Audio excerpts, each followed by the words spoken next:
I got it now. You got it? Okay. All right, so first thing I want to ask is how many volumes do we have in the code book? Three. Okay, which one comes first? Two. Two, and then? One. And then? Three. Good. Out of all 3 volumes, which one do we not use as 3. foundation coders? Good. All right, and so in volume 3, we actually don't find illnesses, injuries, or diseases, but we find procedures. So who reports those procedures? Hospital. Inpatient coders. Awesome, love it. All right, and then with ICD-9 CM, the title of your actual book, what does ICD stand for? International Classification of Disease. International Classification of Diseases. And the 9 back behind the ICD, what does that represent? 9th revision. The 9th revision. What about the CM back behind it? What does it stand for? Clinical modification. Very good. And we are going to be leaving ICD-9 and moving to a new coding system called ICD-10 on which date? October 1st. October 1st of 2014. Good. All right, good. And the whole reason why we're going to ICD-10 is for what? More clarification. Yeah, more specificity. Right now, we're not able as coders to be as specific as we need to be. We're also adding a few things like laterality. With ICD-10, a few more guidelines are changing, and some of the guidelines are actually being simplified. So I really believe you're going to enjoy ICD-10. We will start learning that actually next mod. When it comes to what we call the coding Bible of ICD-9. Coding clinic. Awesome, coding clinic, good. And when do you have access to the coding clinic? Always? Oh.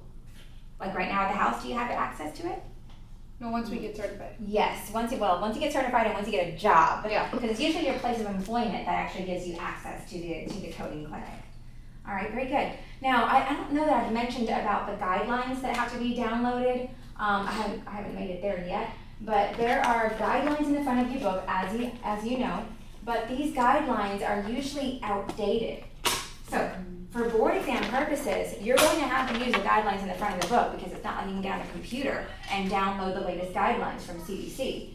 But, know that in the real world, as coders, you will want to have your ICD-9 manual, but you'll also want to download from cdc.gov the latest edition of the guidelines because those are going to be the newest. It seems like the books go out and get published before the guidelines are ready, and that's just been the deal for many, many years, and hopefully that'll change with ICD-10, but I'm not too sure.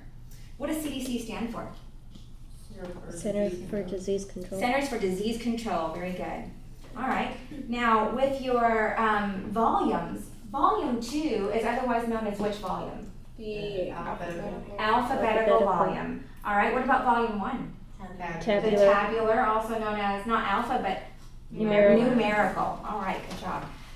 In terms of categories, subcategories, and subclassifications, how many digits make up a category? 3. What if you have 4 numbers? Subcategory. And if you have 5? Subclassification. Subclassification, very good.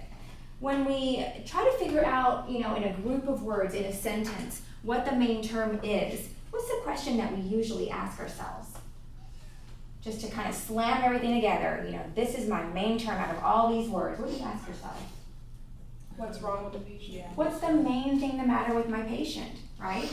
Good. And those main terms, how do they look in your ICD-9 book in Volume 2? They're red, bolded. They're red and bolded, and they are in what kind of order?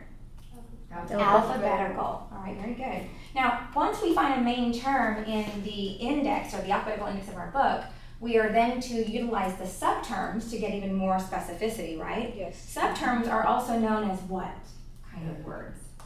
They're blank modifiers. What was that first word? Non-essential modifiers. Not non-essential, but No, essential modifiers. Essential modifiers.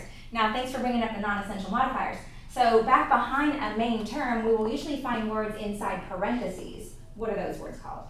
Non-essential modifiers. And how do they make you feel? Warm and fuzzy. Warm and fuzzy. It's basically a reassurance to the coder that if your doctor has documented anything inside these parentheses, I guess the reaction is from the coder is that you feel better about it. You've got now not one word, but 2 words showing up in your doctor's documentation. However, we also went over the fact that If we go back to the doctor's documentation and there is nothing stated in his documentation that states what is in the parentheses, do we have to worry about that? Not really. Not really.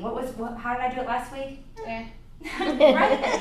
It doesn't really, so it doesn't really affect code assignment, what is in the non-essential modifiers. Good job, good memory, everybody's doing great. What is an eponym? It is a disease named after or named for someone. Awesome. So it's a disease or a procedure, believe it or not, named after the person who did a detailed topic or study on the disease itself or the procedure itself. Can you give me some examples? Parkinson's. Parkinson's. What's another one? That's the only one I know. Hodgkin's is another one. Bell's palsy, right? There's a procedure called Davis procedure, right?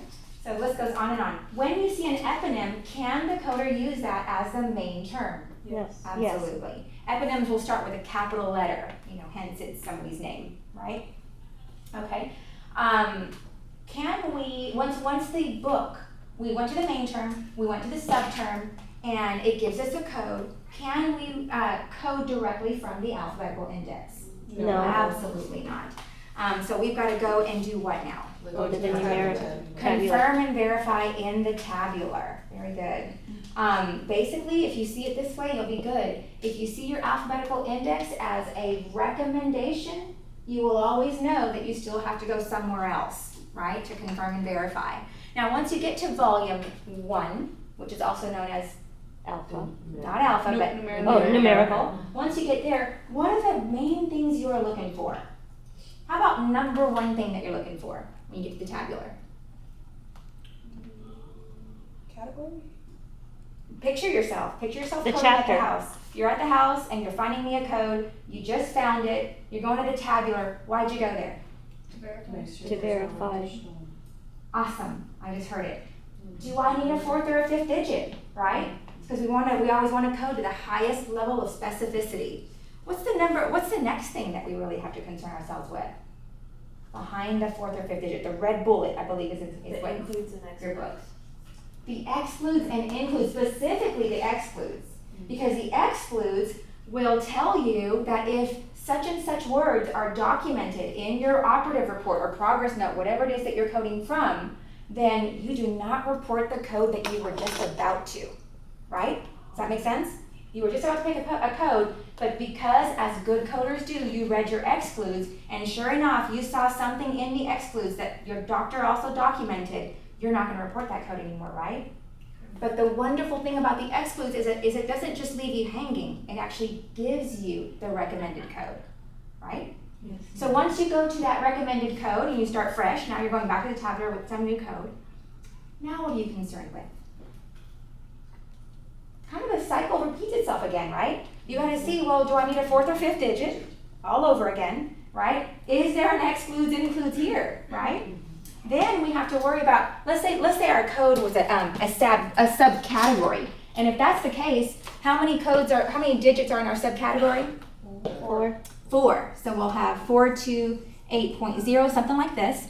And so here we are, and so this sounds great. We do not need a 5th digit. The excludes here had nothing to do with what our doctor has documented. But now we're at the subcategory level. But we can have instructional notes show up at any level. So where do we have to back up to once we're at the subcategory level? Where do we go